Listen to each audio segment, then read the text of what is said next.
Good morning everyone, welcome to our small footprint. My name is Nyssa, and if you're new here, we are a family of 8 who live off-grid in Australia. Now, it is like early, 20 past 6 in the morning. I printed out my voiceover notes last night and I just didn't get it, so I'm only just up. I fed Lamington her bottle. I haven't even made coffee. We'll see if that was a bit of a, mistake before I do this, but anyway, maybe I'll speak slower because everyone still complains about how fast I speak, so maybe without coffee I'll speak slower. I doubt it. And because it's this time of the morning, the sun is from this direction instead of from that direction, so I'm having to dodge it a little bit, which means the lighting in this is probably going to suck, but most of it you don't see my face anyway. So, this is a food video. This is just the next part of the, what are we in? October, November, December food prep, planning and preservation, when we only shop every 8 weeks, so 6 times a year. So this is just another part to all that. I do them every supply run period, so I do the supply run and then I do these videos ongoing for anyone who's new here. And yeah, we'll get into it. Quick note, obviously I didn't get the sale working for the weekend. The weekend just gone. It is Monday morning. So I'm gonna hope for, say, Wednesday. I know Black Friday is Friday, but that's sort of not the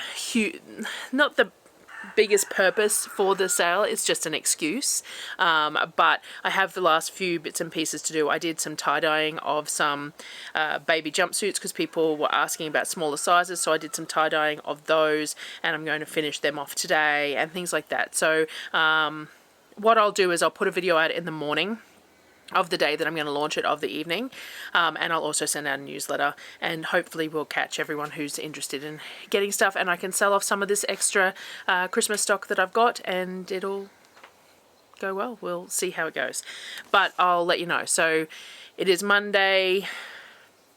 We'll see. I can't give definites because it's just me and everything's so time consuming. So yeah, anyway, we'll get into the food video for this part, and I think this is part 4 maybe of this period's food, and where I'm starting to really test out some of the more keto style baking recipe type things to use to try and just make things a little bit more interesting for myself, whilst also having to make normal stuff for the kids. So that's been a big sort of a change this month, in trying to make sure that there's something that I want to eat, but there's also enough that's filling for the kids, and that isn't, even if I wanted to feed them keto carnivore, I wouldn't, because it's too expensive, basically, and they don't need it. They are well and truly active, and their children and all the rest of it. They obviously, with us eating a meat-heavy diet, are eating a meat-heavy diet as well, because that's sort of how it's working. I used to sort of limit our meat intake quite a bit and portion it out accordingly. When I first started the channel, I used to get comments all the time, people being snarky about the fact that I weighed everything. So even when I made meatballs, I would weigh every single meatball, and part of that was portion control, but part of that was if I didn't get enough meatballs out of it, I couldn't afford to eat.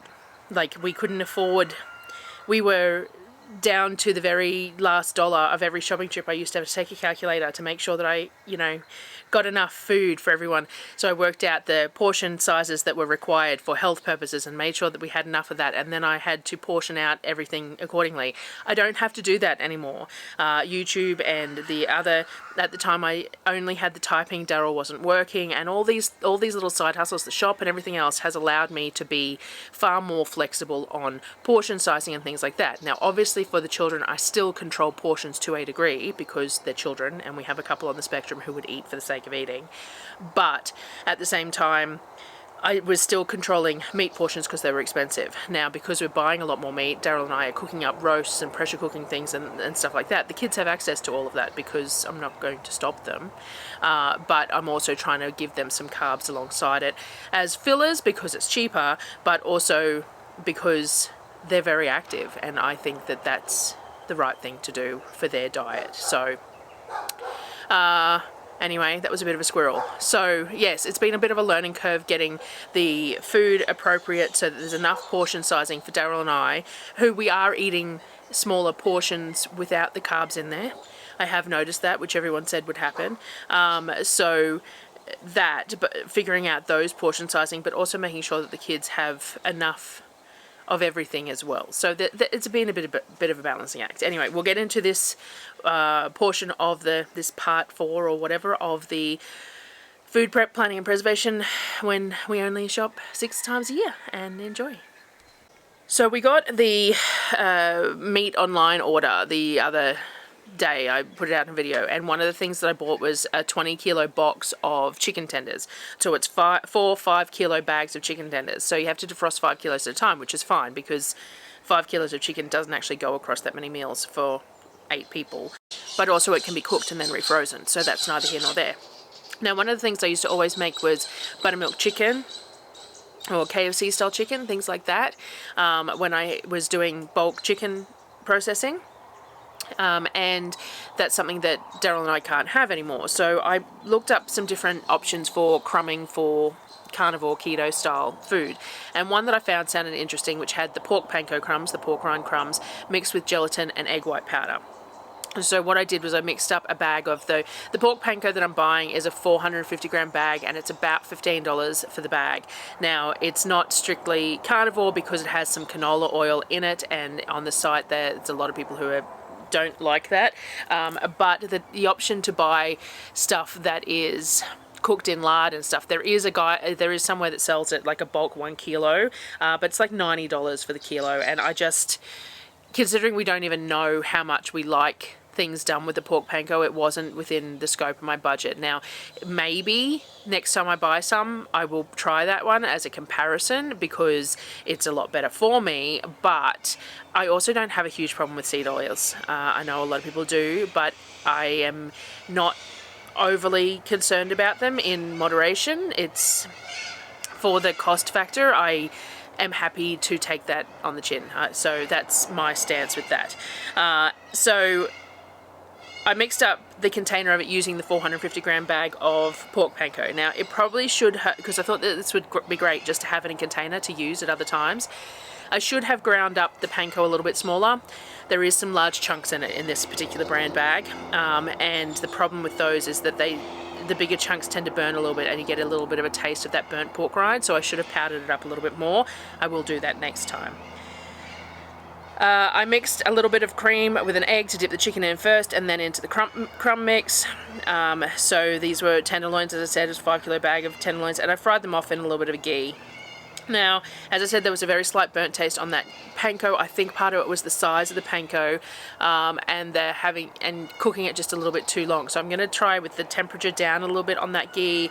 I don't mind if it sucks up some of that ghee because it's tasty, which is why you don't tend to fry things at lower temperatures, because the crumbs will suck up the fat. But when you're cooking in ghee, I find that a little moot. So I might drop the temperature a little bit so that it cooks through the middle without browning the outside as much as it did. But I think that will work. It probably would be nice done in baked in the oven. So, and this is something that I'd be happy for the kids to eat as well. There's nothing in it that's going to hurt them. And the crumbing, it's not overly expensive. So, but I could just make them alternative crumbs as well. Like, we'll see how we go with that.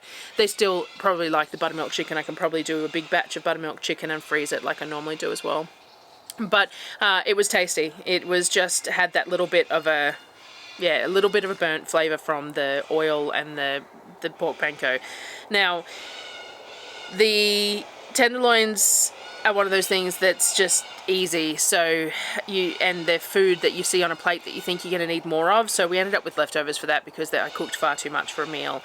I also fried some halloumi off in the ghee after the chicken to add some fats, and we had leftovers in the fridge from that because tenderloins are one of those things. It's like when you go and buy chicken pieces, you think you want to eat a whole lot, but once we started eating it, we didn't need anywhere near as much. The next day I pulled the rump out of the fridge. Now, rump is super versatile. I think this is something that I'll buy every month because it's beef. We've been able to have it in the fridge for ages and just cut chunks off it as needed for whatever. Mostly cut thin to flash fry. I'm not a huge fan of rump steak. It's not really, I don't it just doesn't really appeal to me. I sliced up some thin pieces against the grain, added a little bouillon, and normally I'd add some soy or Worcestershire as well, except we ran out of soy this month, and I didn't seem to have a backup. Like normally I would have a spare on the shelf every time something's low, but I don't know why. And I badly need to make more Worcestershire as well. They're two things that are on my list to get sorted, but I haven't got them at the moment. I got the cast iron pan really hot. You don't want to overcrowd the pan or you will stew the beef instead of frying it, and you want to cook it off nice and quick. We don't mind if there's a little bit pink in the middle. Rump is one of those meats that is tender enough if you cut it against the grain, and small enough it's really tender to do this way, which is nice because sometimes stir-fry beef can be quite tough unless you velvet it and things like that. I find that rump, so long as you cut it against the grain nice and thin, flash fry it, don't stew it, it's very, very tender, which is great because I do struggle with chewing certain things with my TN, so having something, a meal where there's lots of chew can give me some issues, so the rump ends up really nice and tender, which is why I think I'd buy this every month, a rump every month to try and do it, or I might look at buying the rump through the meat online place. It's just that it's like you have to buy the cartons like 10 or 20 kilos, so it ends up being expensive across that board, but of course it can be kept, it can be frozen, or it can be refrigerated for weeks and things like that if it's vacuum sealed. So anyway, we'll see how we go with that. I'd cut up a bunch of the broccoli that we had, I sauteed that as well, adding a couple of tins of corn, and then warmed up some udon noodles for the kids too. So they had the udon noodles, the broccoli, the corn, some oyster sauce and things like that as a stir fry with all of that beef. So I got that all going in a pan and added the steak too. I reduced a little garlic cream sauce as well and sauteed off just some broccoli in the pan. I'd cooked the steak in with a little bit of butter, and Darryl and I had that, just the stir fry beef with the broccoli with a little bit of garlic cream sauce, while the kids had those udon noodles. The next day, the rest of the tenderloins were defrosted enough to handle. I added a bit of Dijon and garlic and lemon juice, as well as a couple of tablespoons of the sweet and smoky rub that I had made up for the pork. Then I just cooked them off in the cast iron. Darryl was out this day, so I'm pretty sure I gave the kids some with wraps and any sort of salad and things like that, and cooked them all off so that we would have that fresh chicken in the fridge to eat cold for whatever we wanted to eat it, and he could eat it when he got home. And as I was cooking them, all I did was have a couple of pieces with a little chunk of butter on top. I am very much enjoying butter. I didn't used to buy it, even though I could have dairy. I didn't buy it because it seemed unfair but also unnecessary. So being able to just grab a chunk of butter and put it on top of things has been really enjoyable for me with the diet. So that's definitely a pro of going on the diet for me. So I was just having little chunks of butter on top of the chicken and eating it like that while I was standing there cooking it, and I cooked off the whole lot so that it could just go in the fridge.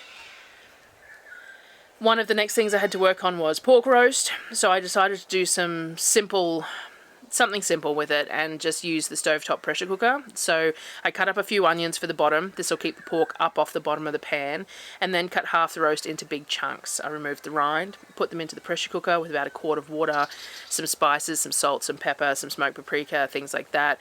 A little bit of liquid smoke is sometimes quite nice too. And then I put it in under pressure. So I cook it for around about 75 to 90 minutes in the pressure cooker for it to fall apart and just pulled pork. The rest of the roast, I removed the rind and cut it into chunks so I could mince it and use it however I wanted. You know, sausage patties, sausage rolls, or any of the various things that I do with pork mince. I find pork mince extremely versatile. So it's one of those things that I tend to do with one of these roasts every month. This is what the pork looks like when it's done. It's fall apart, lots of consomme for dipping things in if desired. Like if you could make a pork birria out of this sort of thing and dip your tortillas in the consomme and fry them. And we're not eating tortillas at the moment, but you could do that. Or you could make some gravies out of it or whatever, but it's got lots of those juices are really tasty. If we use them, we use them. If not, we don't. That's just the way it goes. I decided to try making some carnivore tortillas to have with the pulled pork. This is another thing that there are so many different recipes out there to try. I decided to give this pork panko one a go. I am going to try an egg white one soon because I need to make some ice creams up, and I use a whole lot of egg yolks in the ice cream. So I'll keep the egg whites and I'll make some of these egg white wraps up that are going around that look really good. It's egg white and gelatin and turns into tortillas. We'll give it a go. But this one I decided to do the pork panko egg and ghee. Now it sounded feasible. I'm eating pork in it, so the pork panko flavour I'm not overly concerned about. It should be fine, and even the egg flavour I don't really have a problem with because of the way we're going to eat it. Like if you're going to eat it with something else, it might be an issue, but as a tortilla for pulled meat, I think it will work okay. So I ground up the pork rind to more of a powder because I didn't want those big chunks of rind in the tortillas, and mixed it all together.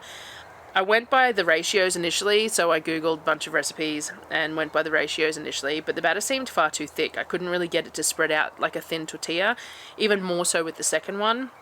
It broke up rather than spreading. So I added a bit more ghee, melted ghee, to the batter for the next few, and that definitely made it more able to be spread out into more of a round. Still a little haphazard, not exactly round, and maybe a non-stick surface would make this kind of stuff easier. Everyone seems to cook on non-stick surfaces, but I don't own anything that's non-stick, and my cast iron is non-stick. Like, you can see that nothing's sticking to it, but at the same time it's a different kind of textured non-stick than a slick Teflon coated non-stick type thing. So I don't know, but I did have a bit of trouble getting it to spread out. Maybe the pan needed to be a little bit cooler, but if the cast iron pan's too cool, then it loses some of its non-stick too. So I don't know. I'm gonna keep on experimenting with those. I have made them a couple more times, and I have had some big fails with them, changing up the ratios and things like that, and sticking really bad, and not being able to turn on one that almost went pancake-like. So this one worked quite well in comparison to some of the other fails. So the ones that did seem to work, we tried. We put some pulled pork, a little crumble of cheese, and a tiny drizzle of low-carb barbecue sauce. They were tasty. The texture wasn't too eggy, and the ones that were successful held up well. Like, they didn't break or anything or crack when you were eating them. But I'm not sure that this would be a common thing that I would make. Pork panko is pretty expensive, though. Also, like, at the same time, when I buy masa, that's pretty expensive too. So we'll see how we go with it. It wasn't as successful as I would like, or as simple as I would like, and too much effort to make that sort of thing turns me off a little bit. Like, I'm happy to make effort for certain things that are well and truly successful, but sometimes if it's a hit and miss thing, it drives me a bit nuts. So we'll see how we go with those. The next day I got onto mincing the pork that I'd put aside. It's nice and cold after being in the fridge, and I did it first thing in the morning, so we're going to avoid as many flies and stuff as possible, and before the weather heats up. I just ran it all through the mincer. This was like a medium-sized plate. I use a Louvel mincer. Do my little spiel here. It's not sponsored, but I do have an affiliate code in the description. I do love the Louvel mincer. I did a whole bunch of research when I went to buy one, and this is the one I chose. Its wattage draw is really low for the power behind it, which I tested when I first got it on a meter to make sure that it wasn't going to pull too much from my solar, because a lot of people who use big mincers have to use the generator while they're using a mincer, and I really didn't want to have to do that. So I don't with this. It works really well. It doesn't overly pull draw, and it minces about 1 kilo a minute, which works really well, and it's really easy to put together, pull apart, and everything else. So if you're looking for a mincer, definitely have a look into the Louvel.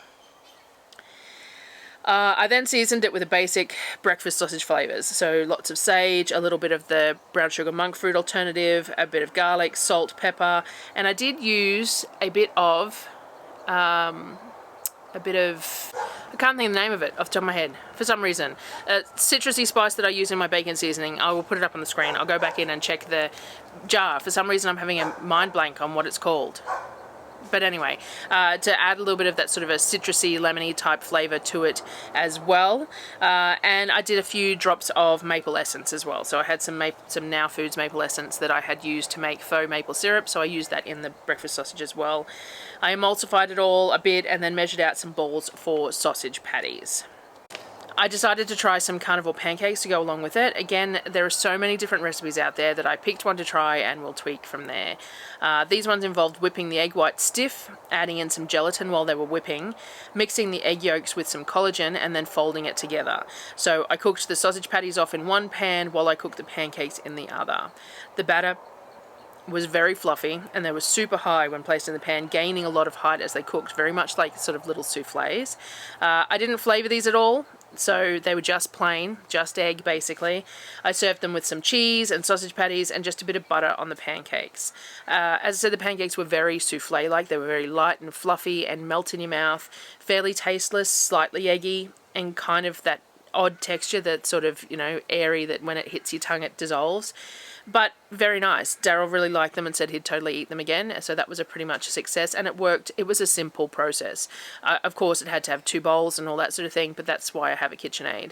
And it was a simple idea, concept and execution, so we'll definitely try making those again. We have made the almond meal cream cheese pancakes. I think that might be in the next video, and they are very much more of a pancake style pancake, and they were quite nice too, so that gives us something else there. But that's keto versus this one being carnivore. I might work on making a bit of a sugar-free maple drizzle, and then we can have them with butter and bacon, because it's one of my favourite things is pancakes with bacon, butter and maple syrup, and that would be tasty. So they're a bit of a winner, a little bit fiddly, but they were definitely something that was a success straight up, and everyone, and Darryl and I both liked. I'm sure the kids would like them too. It'd be a novelty of the texture of them. For dinner that night we used more of the pork mince. I cooked up a bunch of it in a couple of pans. One pan I just added cabbage to cook off together, and the other pan I added cabbage, carrot, some corn, that sort of thing. In ours, with just the cabbage, I just cracked some eggs in the top, made little wells, cracked eggs, put a lid on it so that the eggs will cook, and a little drizzle of soy sauce, though it was just the dregs of the bottom of the bottle, because as I said, we'd completely run out. And we just served ours as is, cracking the soft yolks over the meat and the cabbage. The kids I warmed up some udon noodles with. They really do love the udon noodle stir fry, and it does make things nice and easy. If I can do this, you know, meat and veggie heavy stir fry, and then just add in the noodles, which makes it more appealing for them. Like, they're not overly keen on the egg roll in a bowl stir fry type thing. That doesn't appeal to them anywhere near as much as just adding a couple packs of udon noodles in as well, and once those udon noodles in, they wolf it down. So and because those udon noodles are shelf stable, that's even better. So I will definitely be buying more of those next month. We may have even used all of the ones that I bought for this month already, and we've got a few weeks to go. Because it just turned out to be an easy thing when Darryl and I are just cooking basic vegetables and meat to add in a whole bunch of extra vegetables and the udon noodles for the kids. So, you know, it's a nice simple meal that they really enjoy, and that's always a boon. So that was another few days of food. So as I said, there's a few, you know, we're trying out a few different recipes in there. Some of them work better than others, and I am getting a little frustrated with the amount of fails. And I understand that there's a science behind a lot of these carnivore and keto style recipes, because you're not using the classic ingredients. And I think I just am not really in the right mindset to be fiddling with it too much. I'm going to definitely push some desserts and things like that over December for Christmas and things, and you know, that sort of thing. I've found a keto tiramisu and a whole bunch of different styles of keto cheesecakes and things like that, as well as all my standard baking that I do for the kids. We always do like molasses cookies and gingerbread man and you know, all that sort of stuff. So I'm definitely going to go ahead and keep on doing different things. I've tried a few things as well in the next couple of videos. I did try a batter for fish that was carnivore, and that was a big fail. But there's, you know, I keep on trying different things. The cottage cheese flatbreads I've been doing, and I had one that was massively successful and really, really enjoyed, and I haven't had that same success again. So different brands of cottage cheese potentially. There was, you know, like, it's a little frustrating. My time is fairly limited, and to make things that don't work, I dislike wastage of food, and I dislike spending all that time, and then by the time it fails, I sit there and go, I couldn't be bothered eating anymore. So I am struggling a little bit with that, which is why a lot of people say, you know, stick to the basics, just eat meat and eggs and bacon and stuff, but it's boring. And I don't like boring food. So, you know, if I could afford massively high-end stuff all the time, like if I could afford rib fillet, 6-star rib fillet steak, and I was eating steak every meal, that would be a little bit different. A big knob of butter, some garlic cream sauce, big piece of rib fillet steak for every meal. I could probably do that for quite a span of time, but I can't afford to eat meat like that. So I have to get a little bit more adventurous with things that I'm having as sides to meat, because the meat that I'm eating isn't necessarily that, you know, higher quality. It's fine. Like there's nothing wrong with the meat that we eat, and we're eating a variety of meats, which again, like a lot of these carnivore diets and stuff just eat beef, and you know, so we're still figuring it out. But at the moment, I think we've got some variety going. We've found a few recipes that work and a few that don't, and we'll just keep on chugging along and see how things go. So thank you for joining me again, guys, and I will see you on the next video.